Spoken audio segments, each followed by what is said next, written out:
ለፌዴራል መንግስቱ ከባድ ጥሪ እየቀረበለት ነው። ብልጽግና ላይ ውትወታው በዝቷል። አብይ ግን ነገሮችን በዝምታ መመልከት የመረጡ መስለዋል። የመከላከያ ሰራዊቱ በትግራይ ልዩ ኦፕሬሽን እንዲፈጸምና መቀሌን እንዲቆጣጠር ያልተጠበቀ ወቅታዊ ጥያቄ ቀርቦለታል። ይህን ተከትሎ ፌዴራል መንግስቱ ልዩ ኮማንዶዎችን በማሰማራት ሰርጂካል ኦፕሬሽን ሊፈጽም ይችላል እየተባለ ነው። ታደምጡታላችሁ። ከ17 ዓመታት በኋላ ለመጀመሪያ ጊዜ በኢትዮጵያ ኦርቶዶክስ ቤተክርስቲያን ጳጳሳት ላይ ተኩስ ተከፈተ።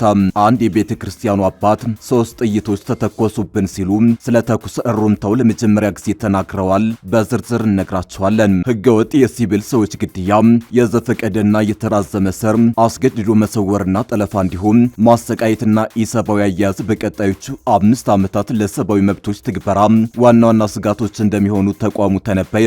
በተጨማሪም በነጻ ሚዲያና በጋዜጠኞች ላይ እየጨመረ መጥቷል ያለውን ገደብ እና በሲቪል ማህበረሰብ ድርጅቶች ላይ ተጽዕኖ የሚያሳድሩ ያላቸውን እርምጃዎች እንዲሁም በዋና ስጋትነት መድቧል። በዝርዝር ታደምጡታላችሁ። ሆርሙዝ ተከረቸመ፣ ኢራን አወጀች። የቴህራን ውሳኔ ጦርነቱን እንዳያባብሰው ተሰግቷል። በሌላ በኩል አሜሪካ ግልጽ ጥሰት ፈጽማለች ስትል ኢራን ዋሽንግተንን ተጠያቂ አድርጋለች። ተሰሙታላችሁ። አክብሮታዊ ሰላምታችን በያላችሁበት የዓለም ዳርቻ የረሳችሁ የተወደዳችሁ አንዳፍታ ሚዲያ ቤተሰቦች ከአንዳፍታ ለአሁኑ መደመጥ አለባቸው ያልናቸውን ዜናዎች ወደ እናንተ የምናደርስበት ሰዓት ላይ ተገኝተናል። አብራችሁን ትቆዩ ዘንድ ግብዣችን ነው።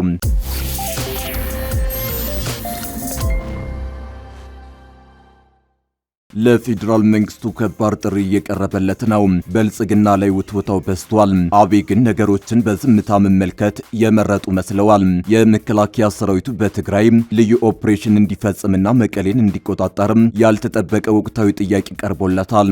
ይህን ተከትሎ ፌዴራል መንግስቱ ልዩ ኮማንዶዎችን በማሰማራት ሰርጂካል ኦፕሬሽን ሊፈጽም ይችላል እየተባለ ነው። በፌዴራል መንግስቱና በህወሓት መካከል የተፈጠረው ውጥረት ወደ ግጭት የሚያመራበት ደረጃ ላይ ደርሷል። ሁለቱም ኃይሎች ከፍተኛ ቁጥር ያለው ሰራዊታቸውን እያስጠጉ ሲሆን መከላከያ በምስራቅ ደቡብና ምዕራብ ትግራይ ቀጠናዎች ኃይሉን አስጠግቷል።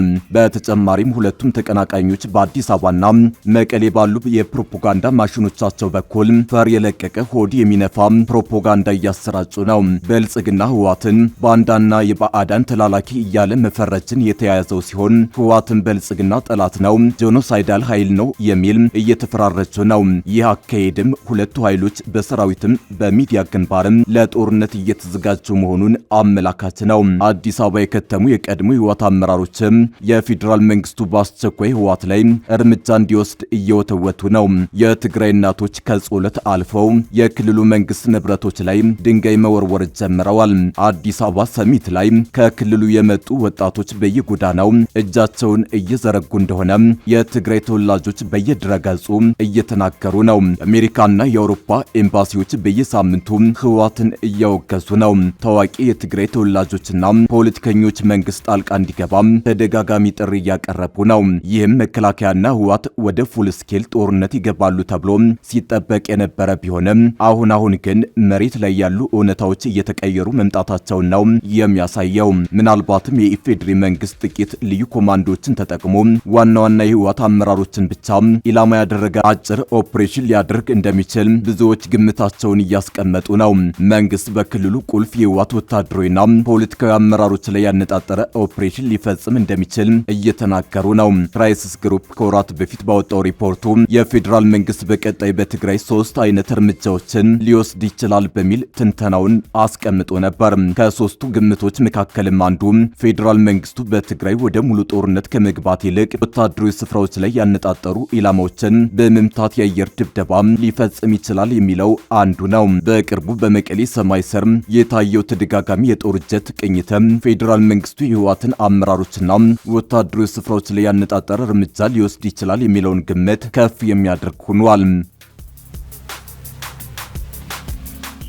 ህገወጥ የሲቪል ሰዎች ግድያ፣ የዘፈቀደና የተራዘመ ስር፣ አስገድዶ መሰወርና ጠለፋ እንዲሁም ማሰቃየትና ኢሰብአዊ አያያዝ በቀጣዮቹ 5 ዓመታት ለሰብአዊ መብቶች ትግበራ ዋና ዋና ስጋቶች እንደሚሆኑ የኢትዮጵያ ሰብአዊ መብቶች ኮሚሽን ኢሰመኮ ተነበየ። ኮሚሽኑ በነጻ ሚዲያና በጋዜጠኞች ላይ እየጨመረ መጥቷል ያለውን ገደብና በሲቪል ማህበረሰብ ድርጅቶች ላይ ተጽዕኖ የሚያሳድሩ ያላቸውን እርምጃዎች እንዲሁም በዋና ስጋትነት መድቧል። መንግስታዊው የሰብአዊ መብት ተቋም ስጋቶቹን ይፋ ያደረገው ከሚቀጥለው ዓመት ጀምሮ እስከ 2023 ድረስ በሚተገበረው የስትራቴጂክ እቅድ ሰነድ ላይ ነው። በዚሁ የ5 ዓመት ስትራቴጂክ እቅድ ላይ ኮሚሽኑ ከባለድርሻ አካላት ጋር ዛሬ ሐሙስ ሐምሌ 2 ቀን 2018 ዓ.ም አዲስ አበባ በሚገኘው ዋና መስሪያ ቤቱ መክሯል።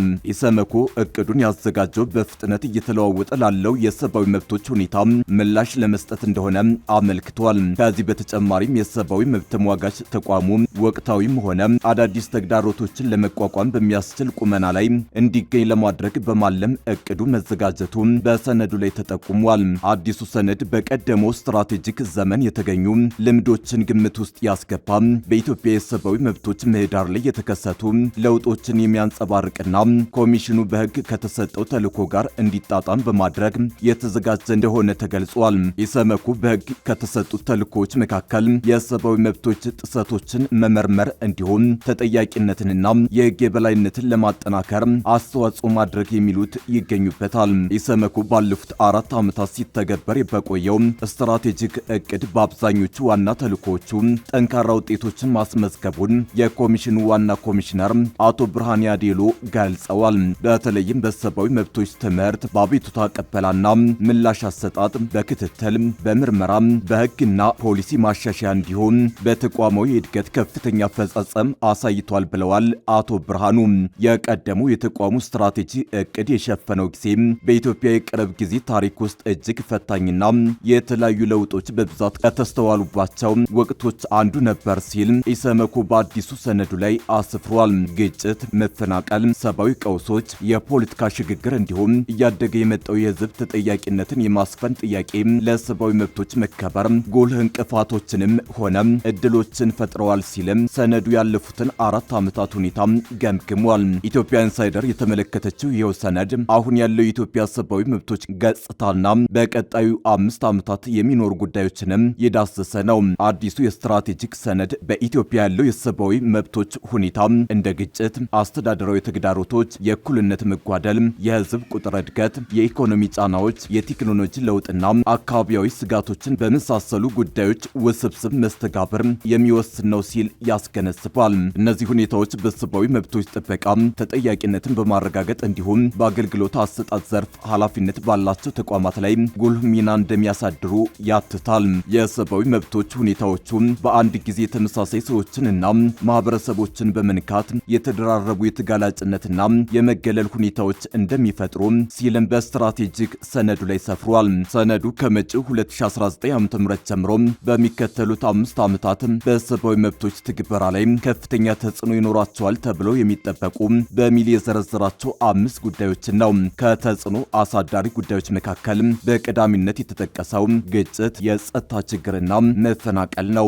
በዚህ ጉዳይ ስር ዋና ዋና ስጋቶች በሚል ከተዘረዘሩት ውስጥ ህገወጥ የሲቪል ሰዎች ግድያ፣ የዘፈቀድና የተራዘመ ስር፣ አስገድዶ መሰወርና ጠለፋ እንዲሁም ማሰቃየትና ኢሰብአዊ አያያዝ ይገኙባቸዋል። የታጠቁና የጸጥታ አካላት መበራከት፣ ከግጭት ጋር የተያዘ ወሲባዊ ጥቃት፣ በሲቪል ሰዎችና መሰረተ ልማቶች ላይ የሚፈጸሙ ጥቃቶች እንዲሁም የሀገር ውስጥ መፈናቀል በዋና ስጋትነት የተቀመጡ ሌሎች ጉዳዮች ናቸው።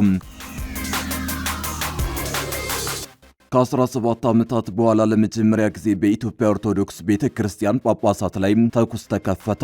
አንድ የቤተክርስቲያኑ አባት 3 ጥይቶች ተተኮሱብን ሲሉ ስለ ተኩስ ሩምታው ለመጀመሪያ ጊዜ ተናግረዋል። በትግራይ ክልል በአክሱም ከተማ 2 ሊቃነ ጳጳሳት የግድያ ሙከራ እንደተፈጸመባቸው ከኢትዮጵያ ኦርቶዶክስ ተዋሕዶ ቤተክርስቲያን በተነጠሉ አባቶች የሚመራው የመንበረ ሰላማ ካሳቴ ብርሃነ ለዓላይ ቤተ ክህነት ገልጿል።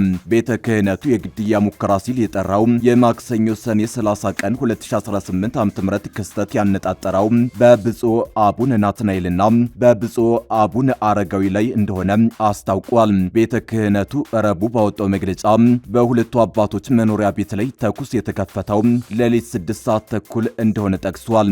የግድያ ሙከራ ተደርጎባቸዋል ከተባሉት አባቶች አንዱ የሆኑት አቡነ ናትናኤል ስለ ክስተቱ ለቢቢሲ ተናግረዋል። አቡነ ናትናኤል እንደሚናገሩት ተኩሱ የተከፈተው የትግራይ ኦርቶዶክስ ተዋሕዶ ቤተክርስቲያን ዋና ጽሕፈት ቤት ውስጥ በሚገኘው የጳጳሳት መኖሪያ ነው። አቡነ ናትናኤል የማክሰኞ ሌሊቱን ክስተት ሲያስታውሱ በአጋጣሚ እዛ መኖሪያ ውስጥ የነበርነው ደግሞ ሁለት አባቶች ነን፣ እኔና የቅዱስ ሲኖዶስ ዋና ጻፊ ብፁዕ አቡነ አረጋዊ ማለት ነው ይላሉ። የተኩስ ድምጽ የተሰማው ሌሊት 6 ሰዓት ተኩል እንደሆነ ይናገራሉ።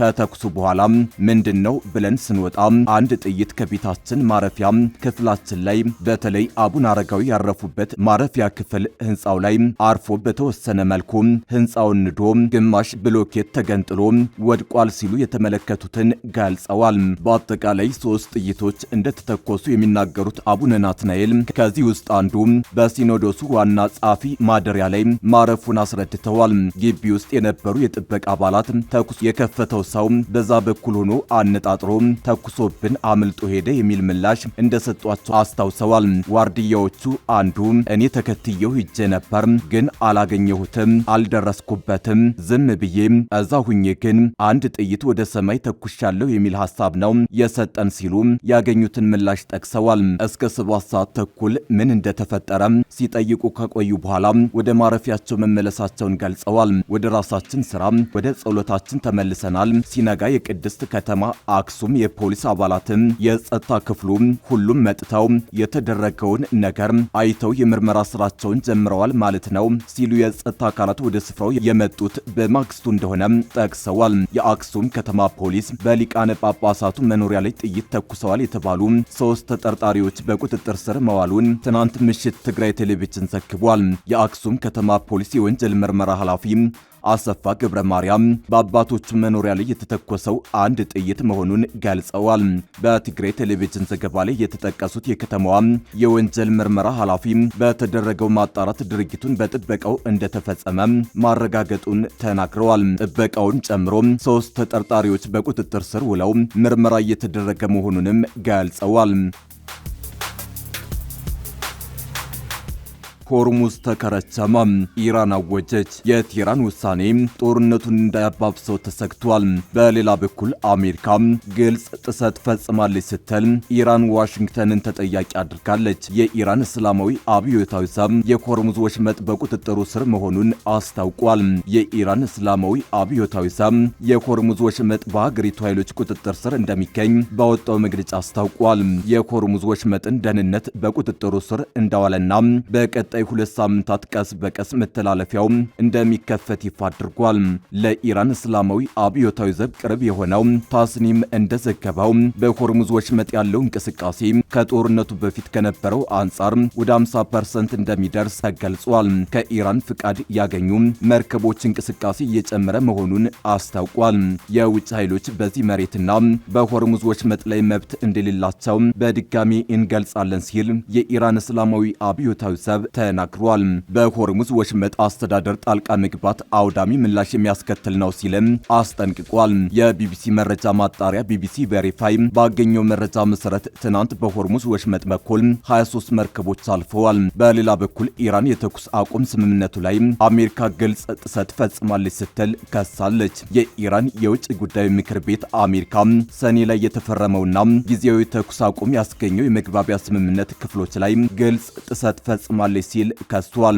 ወታደራዊ ዘመቻዎች በአስቸኳይና በቋሚነት እንዲቆሙ የጠየቀው ሚኒስቴር መስሪያ ቤቱ ኢራን በሆርሙዝ ወሽመጥ በኩል የሚደረግ የንግድ መርከቦች ጉዞን ደህንነት ለማስጠበቅ የተቻላትን እንደምታደርግ ገልጿል። ሁለቱ ወገኖች የመግባቢያ ስምምነቱን የሚተረጉሙበት መንገድ የዚህ ግጭት ቁልፍ የውጥረት ምንጭ ሆኗል። የኢራን የውጭ ጉዳይ ሚኒስቴር አሜሪካ በወሽመጡ ትዕዛዝ ባላከበሩ በርካታ መርከቦች ላይ ተፈጽሟል ለተባለው ክስተት ምላሽ ይሰጣለሁ በሚል ሐሰተኛ ምክንያት ጥቃት እንደፈጸመች በመግለጽ ከሷል።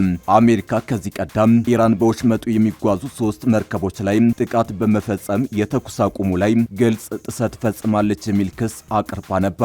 ኢራን መርከቦቹ ላይ ለደረሰው ጥቃት ኃላፊነቱን አልወሰደችም። የኢራን የውጭ ጉዳይ ሚኒስቴር አክሎም ፕሬዝዳንት ዶናልድ ትራምፕ የኢራንን መሪዎች ዋልጌ በማለት ያልተገራ ንግግር አድርገዋል በማለት ወቅሷል። በተጨማሪም አሜሪካ 2 የባቡር ድልድዮችን ጨምሮ በርካታ ቦታዎችን ኢላማ በማድረግ ከባድ የጦርነት ወንጀል ፈጽማለች ሲል ከሷል።